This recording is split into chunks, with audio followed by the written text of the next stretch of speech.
Thank you very much indeed. It's a pleasure to be here. I think that the point has been referred to 3 or 4 times already on the panel and has been mentioned the last few days. There is this issue of perspective, and I think I should start with the mea culpa just to show that we're all capable of missing the point and hitting the wrong note, and this may apply about Europe too and its relationship with Israel.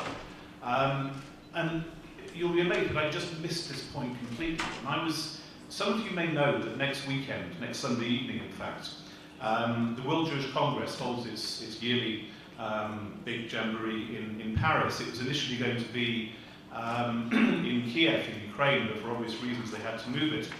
And I play a role and do a lot of work with the World Jewish Congress, and I'm doing a report for them on neo-Nazi parties in Europe, which is a big and very worrying development. And so I was speaking with somebody from the World Jewish Congress's Brussels headquarters about the conference, and I said, oh, by the way, I haven't asked you yet this. Who's coming in from Israel? And it was Miriam, and Miriam said, oh, Robin, have you heard? The strike. And I was just about to start flying off the handle. And I said, what do you mean the strike? She said, the foreign ministry. I said, trust the French. The French foreign ministry goes on strike the very moment that the Israelis decide to have a conference in Paris. And I couldn't believe that I got it so badly wrong. This is a country that's own football team goes on strike at the World Cup, so it mustn't necessarily be the case. And it's just very easy to get these things wrong and sometimes to go off on the wrong tack. The question of Europe's relationship with Israel, I'm going to approach it on 3 levels: the strategic, the economic, and the values level. I was saying to Fiamma was saying to me, it's always problematic being some of the last people to speak at a conference because all the ground has been covered. And a lot of the ground has been covered, and we've had several interventions today which really count as tours de force, really excellent stuff. When I say strategic, economic and values, I'm not going to leave you in suspense. The one I want to concentrate on is the values segment of that troika. There are lots of entry points into this kind of discussion. And one of them, it struck me last night. I'd just come in from London, and on my phone, somebody had sent me an article by the journalist Marc Stein, who many of you may know, is a brilliantly articulate and imaginative writer. And I was toying with that as I was thinking about Crimea. And of course, his latest article was headlined about Crimea and the West response, charge of the lightweight brigade, in response to Alfred Lord Tennyson's charge of the light brigade. And it struck me that I was then also perhaps lacking perspective, being a little bit unfair. This isn't just Europe that made a mess of the whole Crimea thing. This is the United States too. One of the most disturbing developments of recent years, I think, having said that, is in many respects the Europeanization of American foreign policy. The sort of the prism through which the Obama administration views the world is more like Europe's nowadays than it is like previous American administrations, certainly those in living memory.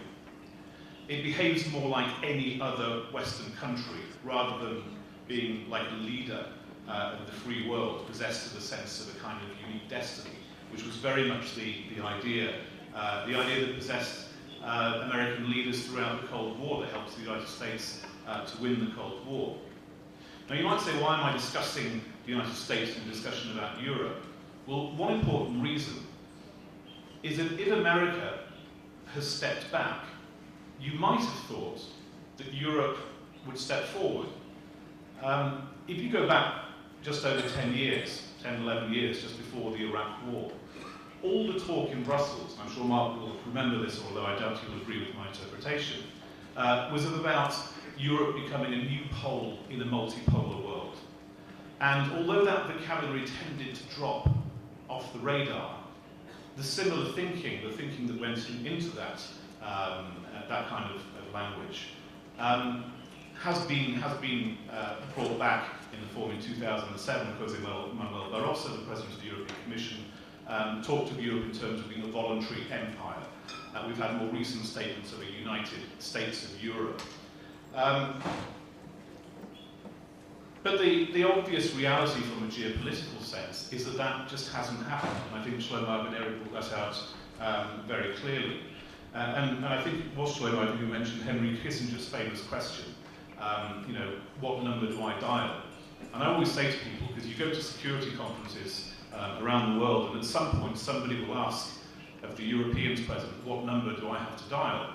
And I'm always tempted to say, if you've been asking the same question for 40 years, either there isn't an answer to that question, or you're just asking the wrong question. And that is the reality of Europe's geopolitical strengths and weaknesses, is that it can't formulate a foreign policy where it is even the equal of its constituent parts. The whole is less than the sum of its parts. And we saw that with Iraq very clearly. We saw that with Afghanistan. We saw that with Kosovo. We saw that with Libya. Either it's chaos or it's ineffective. And where it's not chaos and it is effective, sanctions on Iran, for example, it's broader Western policy rather than being specifically European.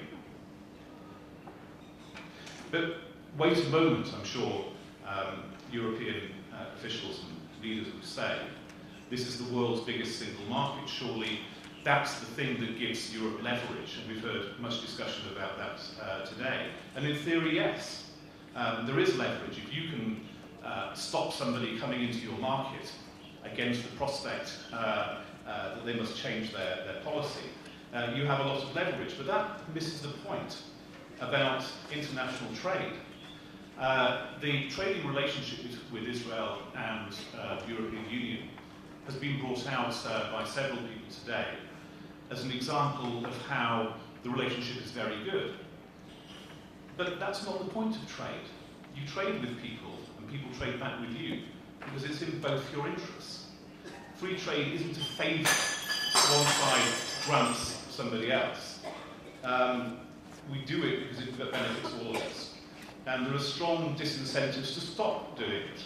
There are strong disincentives to imposing sanctions, for example, because you can't do it, especially when it's a reasonably serious economic relationship, without harming yourself at the same time.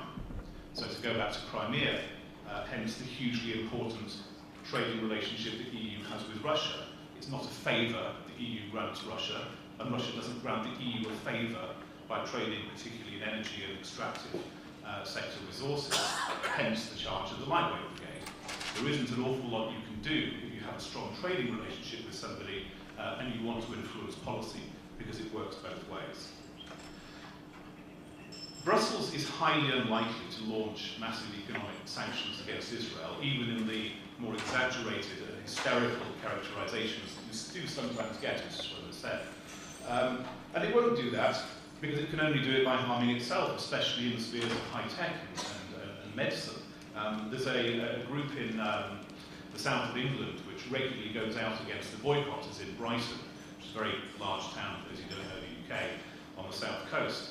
And it carries big placards pointing out that Israel is a world leader in cancer research and so on. And it says it has things like, cure for lung cancer, boycott that. Cure for pneumonia, boycott that. And it's very effective. I mean, are you going to boycott it, even if some West Bank laboratory had come up with a cure for lung cancer or some kind of terminal disease? Nobody's going to boycott you. Trade is not about granting favours. It's about mutual advantage for both sides.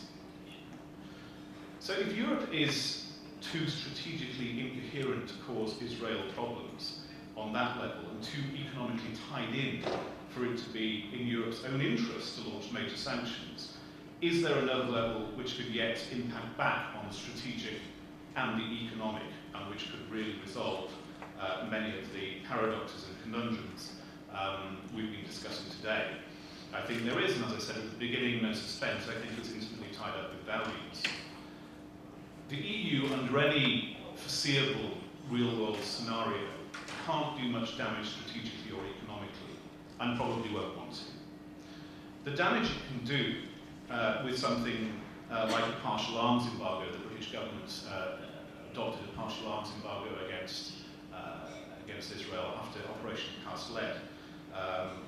there've been other such things, there've been things such as the Horizon Project in the economic sense. These are essentially peripheral issues. The concern, obviously, about these things is that they have set a precedent for much bigger issues. And one of the things that in terms of the values, and where I think that, with all due respect to the European Union presence and the speaker this morning, Ambassador Lars Tharluk Andersen, is there's just the sense of how stuck in the past Europe's thinking is. And I mean strategic past. I'm not talking about 8 centuries ago. I'm talking about in the recent decades and the way the European Union formulates policy. And the ambassador said, he started talking about the green line. And I don't know why, it just suddenly struck me that, hold on, we're sitting about a few blocks away from where that green line is.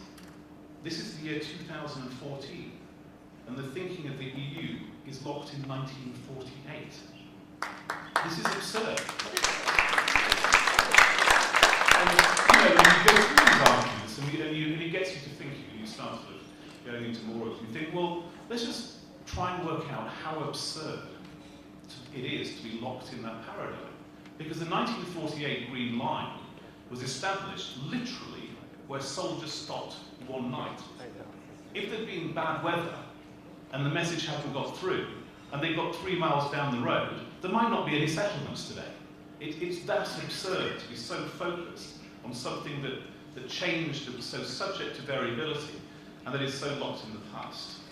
And I think that if that kind of thinking is going to define the foreign policy of a 28-member bloc in Europe, they can't be altogether surprised if people don't take them seriously.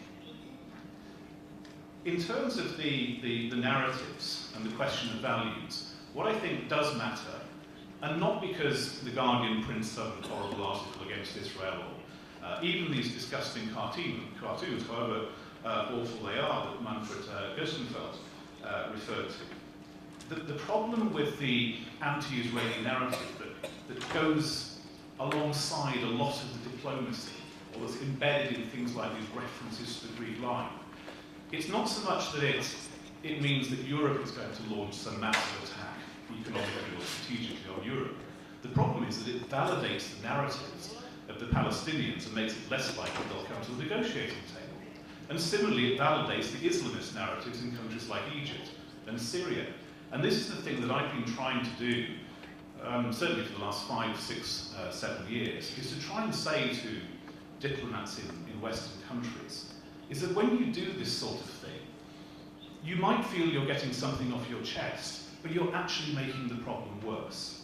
And that, I think, is where the European Union is not a danger in terms, as I say, of being a bloc that's going to suddenly impose some embargo against Israel. There are dangers, and we must be aware of them.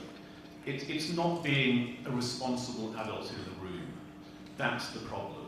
And it does matter. The narratives that you adopt, people are watching. If you're from Britain, if you're the British Foreign Secretary, or if you're Catherine Ashton from the European Union, people are watching in Ramallah, and they are listening, and it will get relayed to their populations. And if they sit there thinking that, oh well, even the European Union, even the British, even the French, are talking the same way we do about this conflict, then why should we give an inch in negotiations?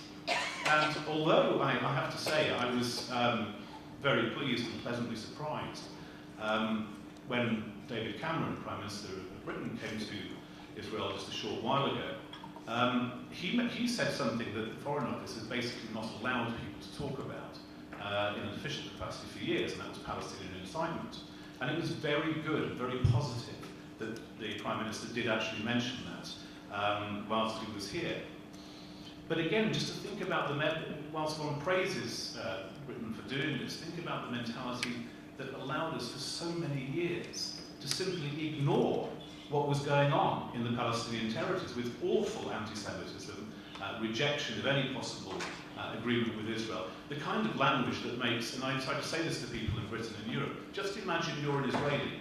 The BBC might not report that the Palestinians are saying this, that and the other about Jews and associating Jews with language like apes and pigs, but you can be sure the Israeli people are aware of this. How do you expect them to go to a peace agreement with people who talk about them like that.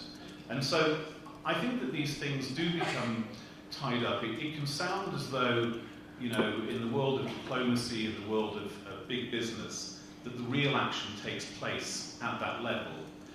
And maybe if it's the United States of America or China, it does. But the European Union's role is surely to be that responsible adult in the room.